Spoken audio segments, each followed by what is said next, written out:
Hindu ರಾಷ್ಟ್ರವಾಗಿದ್ದ Indonesia Muslim ರಾಷ್ಟ್ರವಾಗಿದ್ದ ಹೇಗೆ? ಇಲ್ಲಿ 87% ಜನ ಇಸ್ಲಾಂ ಧರ್ಮವನ್ನ ಅನುಸರಿಸ್ತಾರೆ. ಮುಸ್ಲಿಂ ಧರ್ಮ ಒಂದು ಇಡೀ ದ್ವೀಪ ರಾಷ್ಟ್ರವನ್ನೇ ಆವರಿಸಿಕೊಂಡಿದ್ದ ಹೇಗೆ? 3 ಹಂತಗಳಲ್ಲಿ ಇಂಡೋನೇಷ್ಯಾದಲ್ಲಿ ಮುಸ್ಲಿಂ ಧರ್ಮ ವ್ಯಾಪಿಸ್ತಾ ಬಂತು. ನಮಸ್ಕಾರ ವೀಕ್ಷಕರೇ.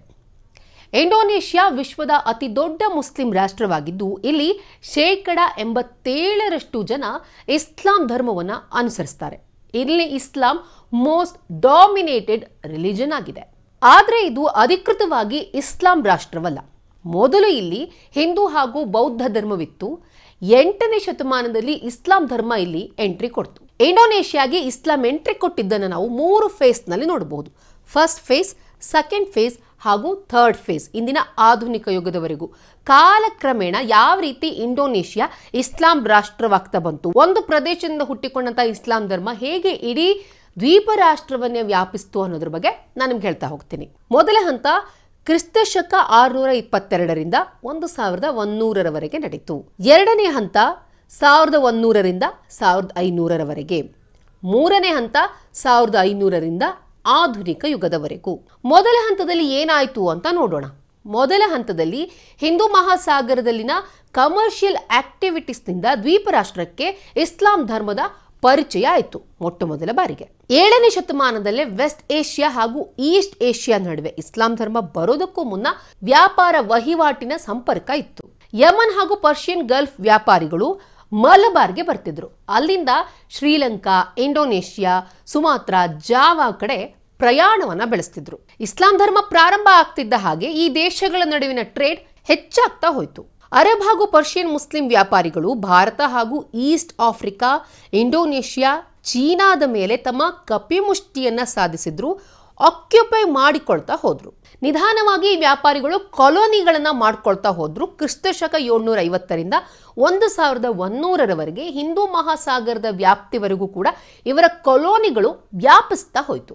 ಈ ವ್ಯಾಪಾರಿಗಳ ಪ್ರಾಮಾಣಿಕತೆಯನ್ನು ನೋಡಿ ಇಂಡೋನೇಷ್ಯಾ ಹಾಗೂ ಸುತ್ತಮುತ್ತಲಿನ ಜನ ಇಸ್ಲಾಂ ಧರ್ಮವನ್ನು ಸ್ವೀಕರಿಸೋದಕ್ಕೆ ಶುರು ಮಾಡಿದ್ರು. ಹಾಗೆ ಇದರ ಜೊತೆಗೆ ಅಂತರ್ಧರ್ಮೀಯ ವಿವಾಹಗಳು ಕೂಡ ಇಸ್ಲಾಂ ಧರ್ಮ ಫಾಸ್ಟ್ ಆಗಿ ಹಬ್ಬೋದಕ್ಕೆ ಪ್ರಮುಖ ಪಾತ್ರವನ್ನ ವಹಿಸಿತು. ಇಲ್ಲಿ ಒಂದು ಇಂಟ್ರೆಸ್ಟಿಂಗ್ ವಿಚಾರ ಏನಪ್ಪಾ ಅಂತ ಹೇಳಿದ್ರೆ, ಈ ವ್ಯಾಪಾರಿಗಳು ಇಲ್ಲಿನ ಸ್ಥಳೀಯರ ಮೇಲೆ ಯಾರ ಮೇಲೂ ಕೂಡ ಫೋರ್ಸ್ಫುಲಿ ನಮ್ಮ ಧರ್ಮವನ್ನ ನೀವು ಸ್ವೀಕರಿಸಿ ಕನ್ವರ್ಟ್ ಆಗಿ ಅಂತ ಹೇಳಲಿಲ್ಲ.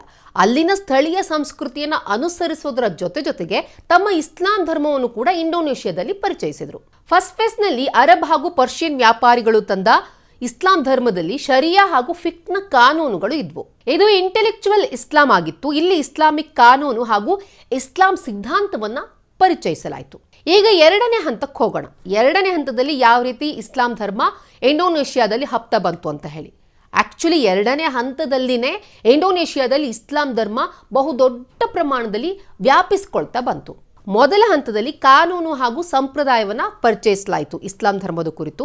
2ನೇ ಹಂತದಲ್ಲಿ ಸ್ಪಿರಿಚುವಲ್ ಇಸ್ಲಾಂ ಅಂದ್ರೆ ಆಧ್ಯಾತ್ಮಿಕ ಇಸ್ಲಾಂ ಧರ್ಮವನ್ನ ಪರಿಚಯಿಸಲಾಯಿತು. 2ನೇ ಹಂತದಲ್ಲಿ ಇಂಡೋನೇಷ್ಯಾದಲ್ಲಿ ಜಿಯೋಗ್ರಫಿಕಲಿ ಇಸ್ಲಾಂ ಧರ್ಮ ವ್ಯಾಪಿಸ್ತಾ ಹೋಯಿತು.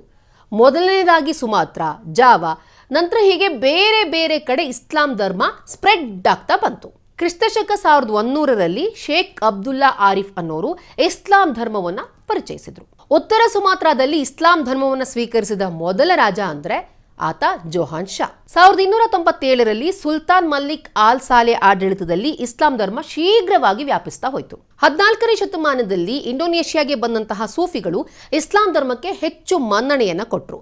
ಹಾಗೆ ಇಂಡೋನೇಷ್ಯಾದ ಫಸಾಯ್ ಅನ್ನೋ ಸಿಟಿ ಏನಿದೆಯಲ್ಲ, ಇದು ಇಸ್ಲಾಂ ಧರ್ಮ ವ್ಯಾಪಿಸೋದ್ರಲ್ಲಿ ಬಹುಮುಖ್ಯ ಪಾತ್ರವನ್ನ ವಹಿಸಿತ್ತು. ಮಂಗೋಲ್ ಮತ್ತು ತತಾರ್ ನಡುವಿನ ಯುದ್ಧದಿಂದ ಮುಸ್ಲಿಂ ದೇಶದಲ್ಲಿರುವ ಬಹುತೇಕ ಮುಸ್ಲಿಮರು, ಸೂಫಿಗಳು, ಶೇಖ್ ಇವರೆಲ್ಲರೂ ಕೂಡ ತಮ್ಮನ್ನ ತಾವು ಬಚಾವ್ ಮಾಡಿಕೊಳ್ಳೋದಕ್ಕಾಗಿ ಮುಖ ಮಾಡಿದ್ದು ಇಂಡೋನೇಷ್ಯಾದತ್ತ. ಈ ಒಂದು ಕಾರಣದಿಂದಲೂ ಕೂಡ ಇಂಡೋನೇಷ್ಯಾದಲ್ಲಿ ಮುಸ್ಲಿಂ ಧರ್ಮ ವ್ಯಾಪಕವಾಗಿ ಹರಡಿತು. ಫಾರ್ ಈಸ್ಟ್ನಲ್ಲೂ ಕೂಡ ಸ್ಪ್ರೆಡ್ ಆಯಿತು. ಹೀಗೆ 2ನೇ ಹಂತದಲ್ಲಿ ಹೀಗೆ ಮಾಡ್ತಾ ಇಸ್ಲಾಂ ಧರ್ಮ ಒಂದು ದ್ವೀಪದಿಂದ ಮತ್ತೊಂದು ದ್ವೀಪಕ್ಕೆ ಹಬ್ತಾ ಹೋಯಿತು. 3ನೇ ಹಂತ ಹಾಗೂ ಕೊನೆಯ ಹಂತ. 3ನೇ ಹಂತ ಪ್ರಾರಂಭವಾಗಿದ್ದು 1500ರಿಂದ 1950ರವರೆಗೆ. ಈ ಹಂತದಲ್ಲಿ ಇಸ್ಲಾಂ ಧರ್ಮದ ಒಗ್ಗೂಡಿಸುವಿಕೆ ಹೆಚ್ಚಾಗ್ತಾ ಹೋಯಿತು. ಮತಾಂತರದ ಜೊತೆಗೆ ಮೂರನೇ ಹಂತದಲ್ಲಿ ಸಾಹಿತ್ಯ ಮತ್ತು ಸಂಸ್ಕೃತಿಯ ಮೇಲೂ ಕೂಡ ಫೋಕಸ್ ಮಾಡಲಾಯಿತು. ಅದು ಕೂಡ ಡೆವಲಪ್ ಆಗ್ತಾ ಬಂತು. ಸೂಫಿಗಳೇನು ಇಸ್ಲಾಂ ಧರ್ಮವನ್ನು ಪರಿಚಯಿಸಿದ್ರಲ್ಲ, ಇವರು ಕುರಾನ್ ಪುಸ್ತಕವನ್ನು ಬೇರೆ ಭಾಷೆಯಲ್ಲಿ, ಉರ್ದು ಭಾಷೆಯಲ್ಲೆಲ್ಲ ಬರೆದಿಲ್ಲ, ಅಲ್ಲಿನ ಸ್ಥಳೀಯ ಭಾಷೆಯಲ್ಲಿನೇ ಭಾಷಾಂತರ ಮಾಡಿದ್ರು. ಇದರಿಂದ ಅಲ್ಲಿನ ಜನಕ್ಕೆ ಇಸ್ಲಾಂ ಧರ್ಮ ಮತ್ತಷ್ಟು ಕ್ಲೋಸ್ ಆಗ್ತಾ ಹೋಯಿತು. ಶಿಕ್ಷಣದಲ್ಲೂ ಕೂಡ ಕ್ರಮೇಣವಾಗಿ ಇಸ್ಲಾಂ ಧರ್ಮ ಸೇರಿಕೊಳ್ತಾ ಬಂತು. ಹೀಗಾಗಿ ಪ್ರತಿಯೊಂದು ಹಂತದಲ್ಲೂ ಕೂಡ ಮೊದಲನೇ ಹಂತದಿಂದ ಮೂರನೇ ಹಂತದವರೆಗೂ ಹಂತವಾಗಿ ಇಸ್ಲಾಂ ಧರ್ಮ ಸ್ಪ್ರೆಡ್ ಆಗ್ತಾ ಬಂತು. 20ನೇ ಶತಮಾನದ ಹೊತ್ತಿಗೆ ಇಂಡೋನೇಷ್ಯಾ ಏನಿದೆಯಲ್ಲ, ಮುಸ್ಲಿಂ ಡಾಮಿನೇಟೆಡ್ ಕಂಟ್ರಿ ಆಗ್ತಾ ಬಂತು. ಮೊದಲು ಇದ್ದಿದ್ದು ಇಲ್ಲಿ ಹಿಂದೂ ಧರ್ಮ ಹಾಗೂ ಬೌದ್ಧ ಧರ್ಮ. ಆದರೆ ನಾನಾಗಲೇ ಹೇಳ್ದೆ ನಿಮಗೆ 3 ಹಂತದಲ್ಲಿ ಯಾವ ರೀತಿ ಇಸ್ಲಾಂ ಧರ್ಮ ವ್ಯಾಪಿಸ್ತಾ ಬಂತು ಅಂತ ಹೇಳಿ. ಈ ರೀತಿಯಾಗಿ ಒಂದು ದ್ವೀಪ ರಾಷ್ಟ್ರ ಮುಸ್ಲಿಂ ರಾಷ್ಟ್ರವಾಯಿತು. ಈ ವಿಡಿಯೋ ಇಷ್ಟ ಆದಲ್ಲಿ ಲೈಕ್ ಮಾಡಿ, ಶೇರ್ ಮಾಡಿ, ಕಮೆಂಟ್ ಮಾಡಿ. ಹಾಗೆ ನೀವಿನ್ನು ನಮ್ಮ ಹೊಸದಿಗಂತ ಡಿಜಿಟಲ್ ಚಾನಲ್ನ ಸಬ್ಸ್ಕ್ರೈಬ್ ಮಾಡಿಲ್ಲ ಅಂದರೆ ಈ ಕೂಡಲೇ ಸಬ್ಸ್ಕ್ರೈಬ್ ಮಾಡಿ.